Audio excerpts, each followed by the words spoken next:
report's pretty much the same. So a lot of guys questionable. No increased optimism with the three you mentioned yesterday? Mm-mm.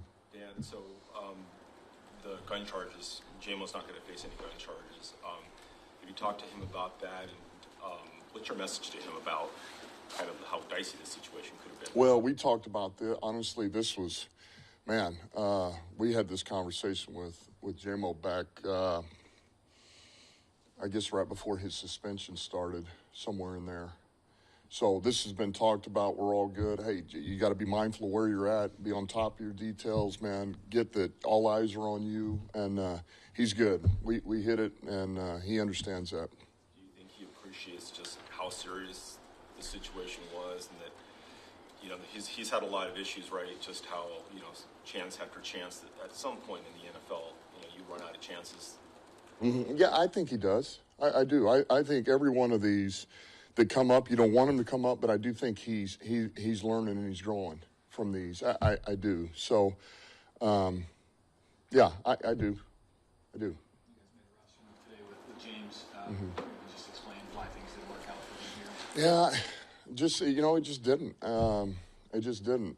You know, we had James up for a number of games, you know, came back off the injury and got back, and it just never quite worked out, you know. And look, wish him the best of luck. And sometimes you just need a fresh start, and this could be great for him. So wish him the best.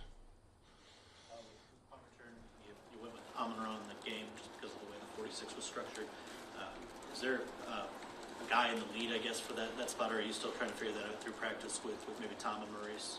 Yeah, I mean, we are. I'm still trying to think about that, because part of me says let's just use Saint again, because he is the most reliable. So we may just do that. You know what? We're going to do that. We're going to do that.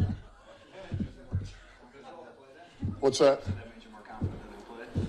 Yeah, I feel pretty good about Saint, actually. But I'll know more today, you know. But you asked me about the three, Justin, you know, that I talked about yesterday, and I don't feel as good about those. I feel pretty good about David, yeah. Yeah, like I say, after full pads yesterday and full tilt practice, it looked good. So. Kept David out if you wanted to? Say it again? Kept David out of this one if you wanted to? Could I have kept him out? Oh, heck no. Are you kidding me? No. And look, David last week he wanted to get back in that game. He was good, you know, and I held him back just to be on the safe side. So, and he was not happy. What is the prognosis with Raven? How long-term is that? We are still waiting on a second opinion. Is that a concern that it's a season ending? Could be, but I don't know that for sure. I don't want to, you know. The first word we got was positive. We're just waiting on a second opinion, you know. How motivated are you guys to break that, to actually get a Thanksgiving victory? You haven't experienced one as a head coach here yet, but how, in this locker room, how do you feel like the guys really want to break that streak this year? Yeah, I mean, there again, I kind of present it like, I think there's two things. Number one, get a W, right? And it's a division win. That's why this is huge. Number two is because, you know, the players are going to get a couple of days off. So they got family, friends in. It'd be nice to, you know, to feel good about it when you're with everybody. Because it's just not real fun. It's not real fun to be around. You know, ask my wife. She'll tell you. Like, that's what she's praying for a win. I mean, big time, because she knows that, you know, I'm a bear when we don't win. So we all want it. You know, and it is long overdue, but you know, we got to win the win. Dan, since you brought her up, are you getting a kick out of your wife's larger social media presence? All right, that's it. I'm done. I'm done answering those. Shouldn't have opened that up. We talked a little bit about the coordinator change there, offensive coordinator. Is there anything schematically you're seeing different? It seems like it's pretty difficult to change too much on the fly. There's not necessarily. There is more quick game. There's a lot more quick game. Get the ball out.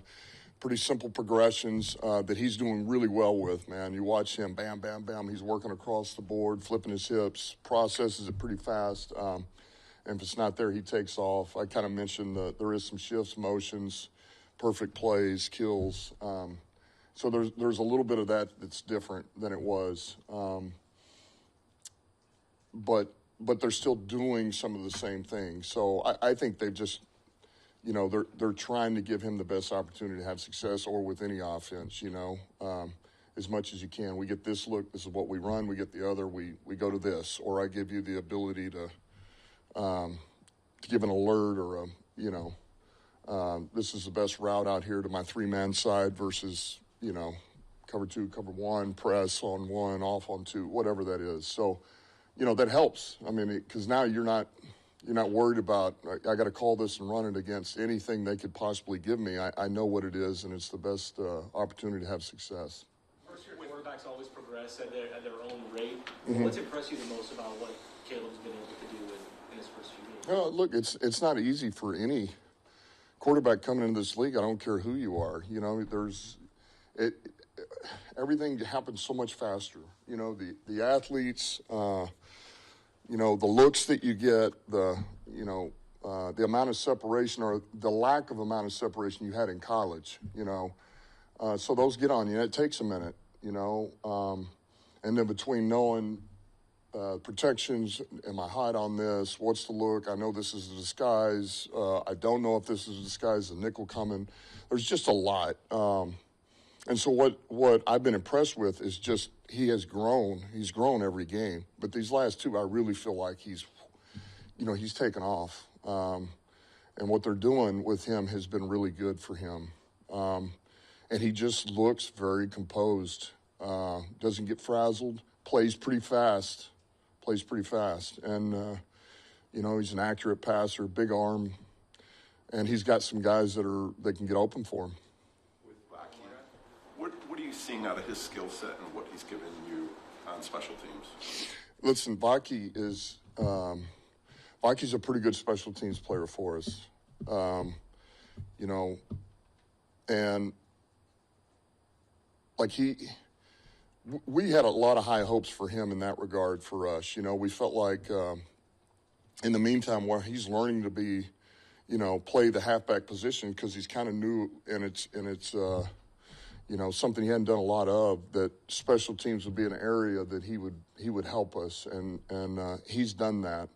He's a four-core guy for us, and because he does special teams, he plays like a safety, which is what he was in college. So he's growing, he's continuing. We slowly try to give him a couple of plays in the offense just to help him, but he's been an asset. And I go back to this: if you can get him to the game, then you can use him in other areas. So he's been able to do that, and we like him a lot. We like him a lot. And with Carlton potentially down this week, is there any consideration given to moving Amik outside, just his experience there, or is that too much shuffling the deck with what you guys like to do defensively? We talked about it. I mean, it's up for discussion. It's hard to say there again on a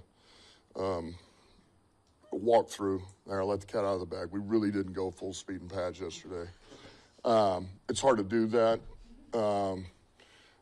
But all things are on the table. It's not like Amik's never played outside. He could go out there and not bat an eye, and then you move E-man inside, which is great. So we have all options on the table. We're not afraid to play Dorsey either with Vildor or whatever the case is.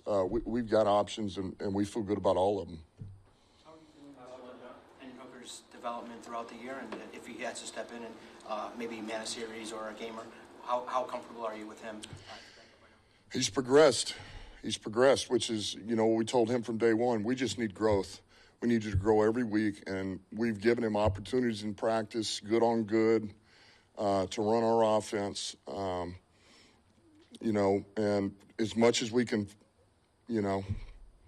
putting him under pressure, we've done that, and I would say he's progressed. That's the best way to say it, and every guy grows at his own rate, and he's growing. And listen, if the time comes, he's got to be ready to play, period. Doesn't matter whether he's ready or not. He'll go in there, and there's things that he does well, and those are things that we would call that I think he'll have success with. And you go from there. If I can follow up real fast, is he growing at and progressing at the rate that you're comfortable with for a developmental quarterback? Sure. Any growth is good with me. I mean, that's all. You just want to know he's getting better in all the little small areas to play in the quarterback position, and I think there's so many things when it comes to that.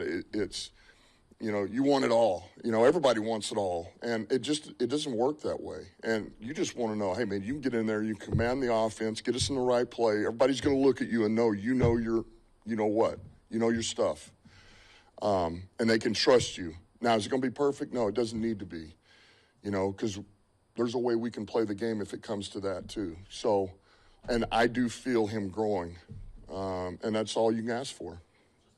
Floated out there. Are you guys considering Daniel Jones at all now that he's a free agent? We haven't really talked about that. I mean, the names come up, but it's not like we've sat down and talked, so I don't want to give you a yes or no. Thanks, appreciate it. Yeah.